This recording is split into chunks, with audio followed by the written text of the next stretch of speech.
Bonjour à tous, bonjour à toutes. Tout dépend de l'heure à laquelle vous allez nous suivre. Nous sommes dans notre émission Un mot pour ta vie. 10 minutes de vérité biblique pour marcher avec notre Dieu. Et nous sommes dans notre mot de la semaine, la femme dans la société. La femme qui vit, la femme qui doit prospérer, la femme qui doit éduquer, la femme qui doit être active et surtout productrice. C'est ça que Dieu a mis à la femme que nous sommes. Seigneur, merci encore et je prie que ton esprit et ta présence puissent nous accompagner durant ces programmes et toutes les personnes qui vont nous suivre.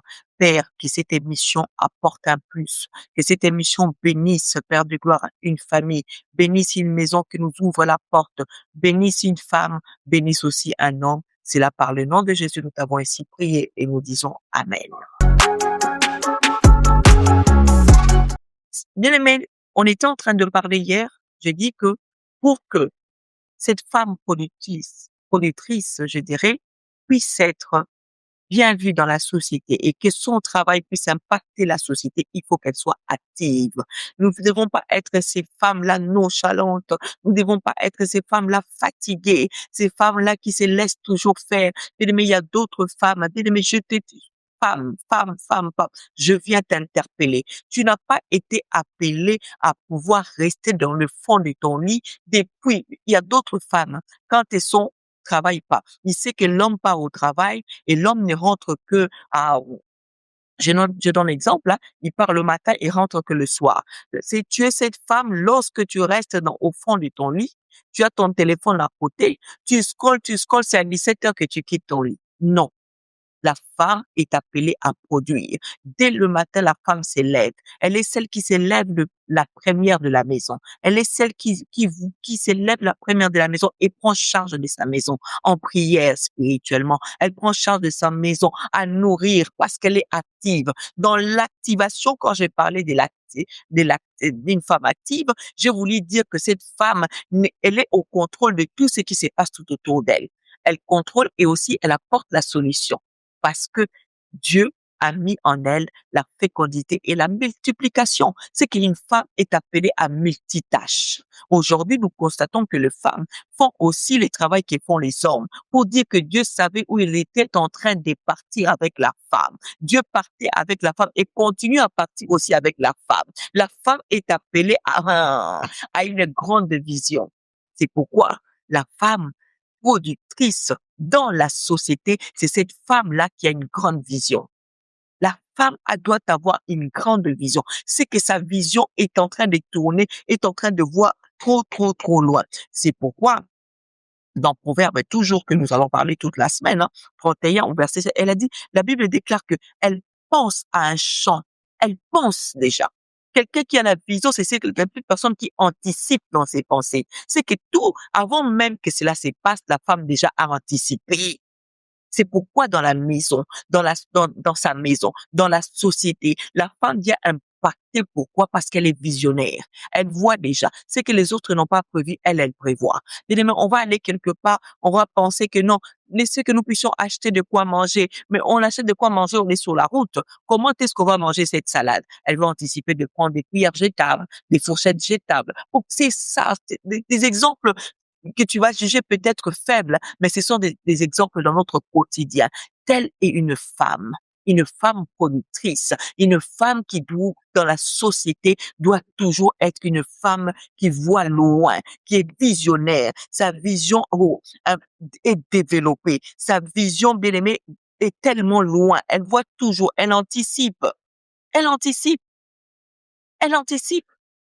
L'homme m'a dit de pouvoir euh, prendre cet argent, de le gérer simplement jusqu'au 30. À partir du 30, il me donnera. Mais je sais que mon homme aussi peut trouver un contretemps. C'est que, arrivé au 30, je dois garder un petit peu qui va m'amener encore le 1er ou le 2 jusqu'au 5 du mois prochain. Parce qu'elle a une grande vision. Elle a une grande vision, la femme.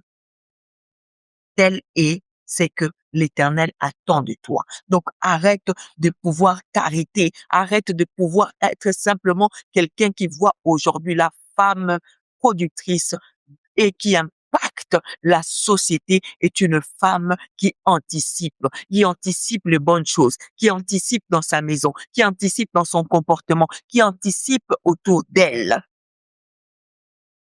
Elle planifie. Elle planifie dans sa vision. C'est la femme qui planifie. C'est la femme qui planifie. La femme a la possibilité de bien planifier. La femme a la possibilité de bien organiser, que ce soit ses journées, que ce soit les journées de ses enfants, que ce soit les journées. Tu laisseras le bébé avec ton homme, il ne réussira pas à planifier comme toi. Lui, c'est simplement, les bébés peut-être pleurent. Non, je l'avais déjà enlevé la couche. Non, il saura même pas, peut-être pas l'idée de pouvoir regarder, pourquoi il pleure? Est-ce que c'est la couche? Est-ce que c'est le biberon? Est-ce que c'est la tétine? Il ne pensera pas. Mais toi, lorsque tu sors dans ton sac, tu ne manqueras pas les lingettes. L'homme peut prendre des couches, mais il a oublié les lingettes. Mais la femme planifie. Une femme productrice sait produire toujours, même quand il n'y a pas possibilité, la femme arrive toujours parce qu'elle a une grande vision. Ta vision ne doit pas être arrêtée quelque part. Dans sa planification, elle est aussi stratège. La femme productrice, elle est aussi stratège. Elle sait comment est-ce que je peux organiser. Elle sait avoir des stratégies que les hommes ne pensent pas. Ce n'est pas de leur faute. Ce n'est pas de, ne commence pas à dire, tu entends ce que cette dame est en train de dire. Non, ce n'est pas de leur faute. Les hommes ont été créés comme ça. Mais toi, tu as été créé pour avoir la vision de planifier et avoir des stratégies pour impacter dans la société. C'est pourquoi les femmes qui sont dans des foyers, des couples, doivent être des modèles, doivent refléter cette envie-là de pouvoir donner goût aux autres. Pour arriver à cela, il faut que le rôle de la femme, le rôle proprement dit de la femme, soit mis en place. Et ton rôle, c'est de la production. Tu es une productrice. Une productrice. Et en elle ose entreprendre. La femme doit avoir cette audace. La femme doit avoir ces initiatives de l'entrepreneuriat. Il faut que tu entreprends. Il faut que tu arrives à créer. Nous avons vu même nos mamans, à l'époque, tu verras que le papa, il arrive pas, il est fonctionnaire, il a du mal avec le peu qu'on paye. Ça ne suffit pas, mais tu verras la maman commencer à organiser des choses. Elle va peut-être acheter de l'eau, elle commence à mettre dans son congèle, elle congèle cela, elle vend des glaçons, elle fait des glaces. La maman, elle cherche à faire des beignets parce qu'une femme est appelée à entreprendre. La femme, tu dois pas rester simplement, tu dois apporter un plus dans la société. Quand je parle de la société, tu commences d'abord chez toi. Et tu arrives à impacter tout autour de toi. Parce que telle est notre mission. Nous sommes appelés à oser. L'entrepreneuriat, c'est l'histoire de la femme. Tu as la possibilité, tu as la capacité, tu as tous les moyens de le faire. On n'entreprend pas seulement quand on a beaucoup. Tu entreprends par les talents que tu as. Tu sais peut-être coiffer. Prends du temps, commence à proposer tes services. Tu sais peut-être enseigner, tu sais tu es peut-être intelligent, tu sais que peut-être tu es bilingue, tu peux aussi donner même des cours. Je parle pas seulement de la vente de tout ce qui est matériel, mais on peut aussi vendre ses capacités. Parce que nous sommes appelés à entreprendre. Tu es une productrice, je te répète. Ne l'oublie pas. Ne l'oublie pas. Nous sommes arrivés à la fin pour aujourd'hui. Je vous souhaite une excellente journée. Mais avant tout, n'oubliez pas de partager, de vous abonner, de liker et pourquoi pas de laisser un commentaire pour la gloire de notre Seigneur.